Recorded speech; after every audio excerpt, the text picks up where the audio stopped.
Movie की शुरुआत में हमें एक ऑडियो सुनाई जाती है जिससे हमें पता चलता है कि ये एक सच्चे वाक्य पर बेस्ड मूवी है। अब हमें हाशिमा आइलैंड पर एक कोयले की कान दिखाई जाती है जिस पर जापानीज का कब्जा है और यहाँ कोरियन मजदूरों से जानवरों की तरह काम करवाया जाता है। कोयले की कान के अलावा इस आइलैंड को जापानीज सोल्जर्स ने चारों तरफ से घेर रखा है, इसलिए आज तक कोई भी यहाँ से जिंदा बचकर नहीं जा पाया। यहाँ पर एक जापानीज सुपरवाइजर एक छोटे से बच्चे को बहुत तंग सी जगह में भेजता है क्योंकि वहाँ किसी बड़े आदमी का जाना पॉसिबल नहीं था, लेकिन बदकिस्मती से एक विस्कॉट के चलते ये बच्चा मलबे के नीचे दबकर बुरी तरह से मारा जाता है। ये देखकर सभी बहुत दुखी होते हैं और बच्चे को इसके घर वालों के सपुर्द कर दिया जाता है जो इसी माइन में काम करते थे। अब सीन शिफ्ट होता है यॉन हक चोल नाम के एक आदमी पर जिसे कोरियन लोग अपना लीडर मानते हैं। इसके साथ 3 कोरियन लड़के बैठे हैं जिन्हें वो इस आइलैंड से भगाने की प्लानिंग करता है कि वो किसी को मदद के लिए बुला सके। लड़के यॉन की बात मानकर रात के अंधेरे में यहाँ से भागने की कोशिश करते हैं, लेकिन अफसोस के एक सोल्जर की नजर इनमें से एक लड़के पर पड़ जाती है और वो उसे वहीं शूट कर देता है। उधर बाकी दोनों लड़के समुद्र तक पहुंच जाते हैं, लेकिन तभी एक जहाज इन्हें भी पकड़ लेता है और ये दोनों भी मारे जाते हैं। अब अगला सीन कोरिया का दिखाया जाता है जहाँ हमें मासूम सी बच्ची और इसके फादर ली किंग ओके को देखते हैं जो पार्टी में नाच गाना कर रहे हैं। असल में ली एक बैंड चलाता है और सोही भी अपने डैड के साथ इसी बैंड में काम करती है। ली एक खुशमिजाज आदमी है जिसके म्यूजिक को यहाँ सभी बहुत इंजॉय करते हैं। असल में ये वर्ल्ड वॉर 2 का वक्त है, इसलिए पार्टी में आए सभी लोग आर्मी ज्वाइन करने के लिए जाने वाले हैं और ये इन्हीं के एजाज में ऑर्गेनाइज की गई पार्टी है। लेकिन ली यहाँ ज्यादा देर तक रुक नहीं पाता क्योंकि उसने सेक्शन चीफ की बीवी के साथ शरारत की है, तो वो इसे पकड़ने के लिए आने वाला है। ली यहाँ से भागकर सीधा अपने दोस्त सोगियामा के पास पहुँचता है और कुछ ले देकर खुद भी आर्मी में जाने की जिद करता है क्योंकि इसका बचपन से ही ख्वाब था कि वो भी अपने कंट्री के लिए दुश्मनों से लड़े। सोगियामा भी इसकी फीलिंग्स को समझता है और इसे आर्मी में भेजने का इंतजाम करता है। अब आखिरकार 12 अप्रैल 1945 का वो दिन आता है जब इस शिप को सभी लोगों को लेकर हाशिमा आइलैंड के लिए निकलना था। ली,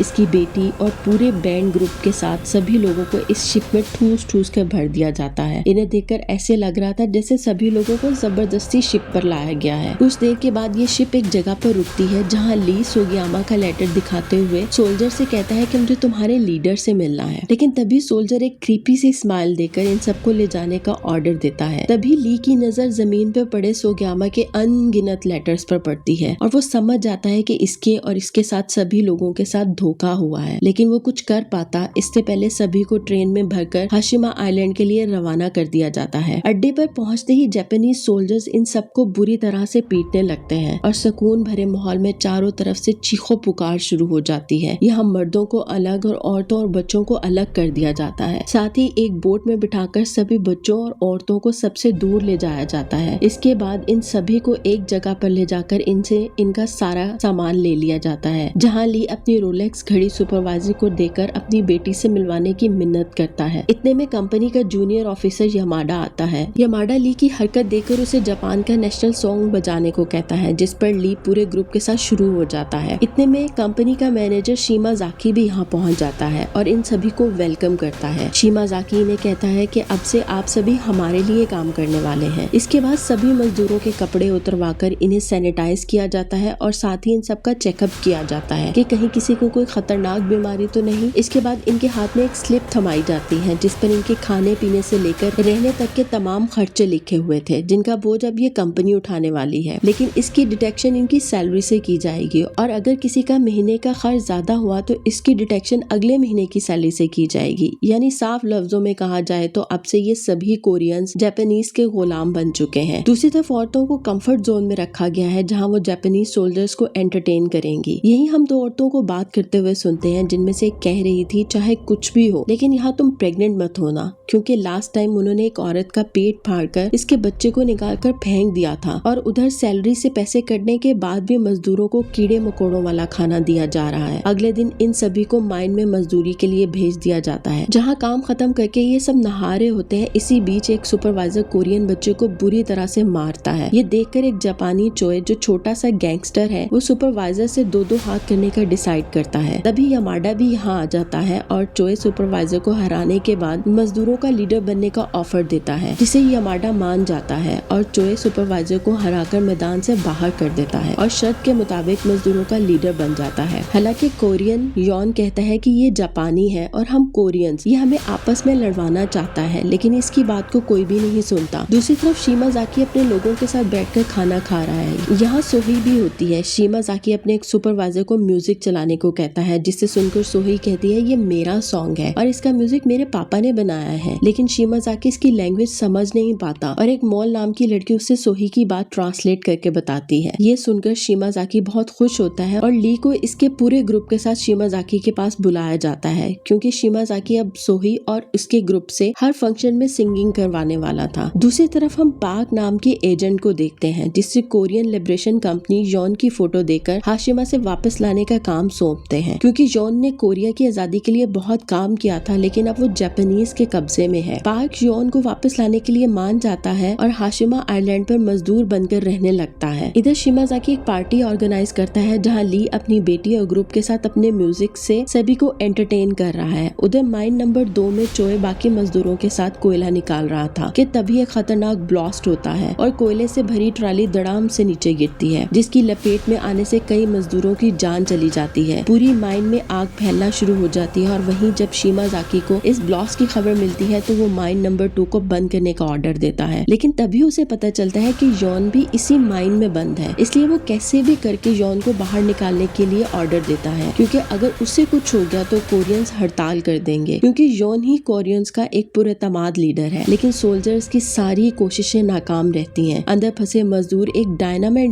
ब्लास्ट करके अंदर से बाहर आ जाते हैं। अब यॉन घायल हालत में सभी कोरियन मजदूरों के सामने आता है, जिसे देखकर सभी खुशी से झूम उठते हैं। इन मजदूरों में पाक भी शामिल था, जो मौका मिलता ही यॉन के पास पहुंचता है। पाक कहता है कि मुझे कोरिया ने तुम्हें यहाँ से निकालने के लिए भेजा है, लेकिन मुझे कोरियन शिप मंगवाने के लिए टेलीग्राफ चाहिए। इस पर यॉन टेलीग्राफ का इंतजाम करने की कोशिश करने लगता है। वहीं पाक, जिसे पता था कि ये काम ली कर सकता है, वो ली के पास आता है और ऑफिसर के कमरे की चाबी मांगता है, क्योंकि इसके पास टेलीग्राफ है। ली जब इससे इसकी वजह पूछता है तो पाक उसे सब कुछ सच सच बता देता है और ली खुद को और सोही को भी यहाँ से ले जाने की शर्त पाक के सामने रखता है, जिसे पाक मान लेता है। ली इस ऑफिसर के कमरे की चाबी चुराकर नकली चाबी का इंतजाम करता है, जिसके थ्रू पाक केबन में आता है और कोरियन आर्मी से मदद मांगता है। यहाँ पाक को कोरियन अकाउंट्स का रिकॉर्ड मिलता है, जिसे देखकर उसके होश उड़ जाते हैं। इस बीच आइलैंड से होकर दुश्मनों के बम्पर प्लेन गुजरने लगते हैं, जिन्हें देखकर सभी अपने बंकर्स और घरों में छुपकर लाइट्स बंद कर देते हैं। मौके का फायदा उठाकर पाक यॉन को एक खुफिया जगह पर ले आता है, जहाँ वो यॉन से कहता है कि मुझे सब पता चल गया है। यहाँ जितने भी कोरियन मजदूरों की मौत होती है या उनके साथ कोई हादसा होता है तो उनके मुआवजे का आधा हिस्सा तुम्हारे और आधा शिमाज़ाकी के अकाउंट में जाता है। ये सुनकर यॉन हैरान रह जाता है और खुद को बचाने के लिए झूठ कहता है कि उसे फंसाने की कोशिश की जा रही है। यहाँ पर ली और सोही भी थे, जिन्होंने उन दोनों की बातें सुन ली थी। इसी बीच हाशिमा पर एक जोरदार धमाका किया जाता है, जिसमें शिमाज़ाकी बुरी तरह से जख्मी हो जाता है। वहाँ जापानीज अपने आप को बंकर्स में बंद करके कोरियंस को मरने के लिए छोड़ देते हैं। वहीं यॉन यहाँ से भागने लगता है, जिसे चो नाम का आदमी सहारा देता है, पर यॉन उसे भी मार देता है, क्योंकि उसने भी वो अकाउंट्स रिकॉर्ड देख लिया था। पर हर क्राइम की तरह इस क्राइम पर भी ली और सोही की नजर पड़ जाती है। यामाडा को सीनियर ऑफिसर का फोन आता है, जो कि बताता है कि हिटलर मारा जा चुका है और अमेरिका ने हिरोशिमा पर बम बरसाए हैं, जिससे हिरोशिमा बुरी तरह से तबाह हो चुका है। यहाँ यामाडा कहते हैं कि शिमाज़ाकी जख्मी है, जिस पर सीनियर ऑफिसर उसे मारकर मैनेजर बनने को कहता है और यामाडा शिमा की रही सही सांसें भी छीन लेता है। अगले दिन जापानियों का धरना चल रहा था, जिनकी डिमांड थी कि कोरियंस को यहाँ से भगाना है, क्योंकि एक कोरियन ने छोटी सी जापानी बच्ची के साथ जबरदस्ती करके उसे मार दिया था। हालांकि ये सच नहीं था, बल्कि असलियत में सुपरवाइजर ने बच्ची के साथ ये सब किया था और इल्जाम चो पर लगा दिया। लेकिन बिना सच्चाई जाने चो को गिरफ्त में ले लिया जाता है। वहीं यामाडा यॉन को एक ऑफर देता है कि अगर तुम मजदूरों का आधा पैसा जो तुमने कमाया है वो मेरे नाम कर दो तो मैं तुम्हें यहाँ से बाहर भिजवा सकता हूँ। साथ ही वो यॉन से कहता है कि अमेरिकन से कहना कि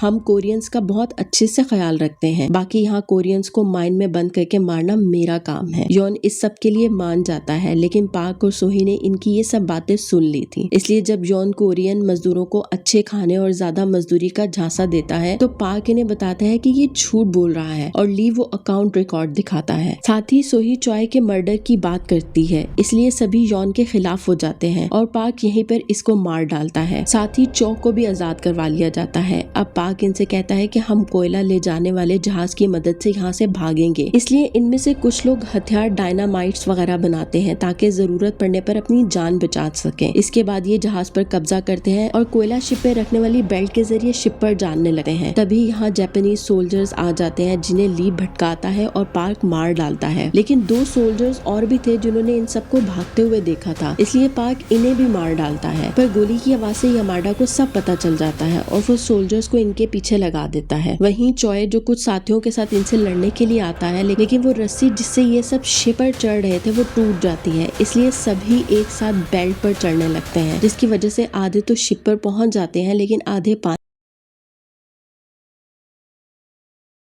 कोरियंस के बीच एक भयानक लड़ाई शुरू हो जाती है। इधर ली बेल्ट उठाने की कोशिश करता है लेकिन वो अकेला ये सब नहीं कर सकता था, इसलिए सोही और कुछ दूसरे मजदूर उसकी मदद करने के लिए आते हैं। वहीं मॉल को सुपरवाइजर की गोली लगती है और वो मारी जाती है। ये सब देखकर चोय बौखला जाता है और सुपरवाइजर की गर्दन तोड़ देता है। चोय मॉल के पास जा ही रहा था कि तभी उसे भी एक गोली लगती है और जैसे तैसे वो मॉल के पास जाता है और दोनों मारे जाते हैं। इधर यामाडा ली को शूट करता है लेकिन बदले में ली भी उसे शूट कर देता है और यामाडा सोही को बंदी बनाता है, लेकिन पार्क इसके सर पर पत्थर मारता है और सोही बोतल वाला बम इस पर तोड़ देती है। इसके बाद यामाडा भी मारा जाता है और पार्क कहता है कि शीमा, यामाडा और सभी सुपरवाइजर्स मारे जा चुके हैं, इसलिए ये लड़ाई यहाँ पर खत्म हुई। अब हम सब वापस जा रहे हैं। इसके बाद सभी शिप पर चढ़ते हैं और वापस जाने लगते हैं, लेकिन यहाँ ली की हालत बहुत खराब थी, इसलिए वो सोही की जिम्मेदारी पार्क को सौंपता है और हमेशा हमेशा के लिए दुनिया को अलविदा कह देता है। सोही बहुत रोती है और आखिर में हम देखते हैं कि नागासाकी पर अमेरिका की तरफ से एक एटॉमिक हमला हुआ है, जिसका धमाका आग के शोले इनके सामने थे। और इसी के साथ ये मूवी यहीं पर खत्म हो जाती है। तो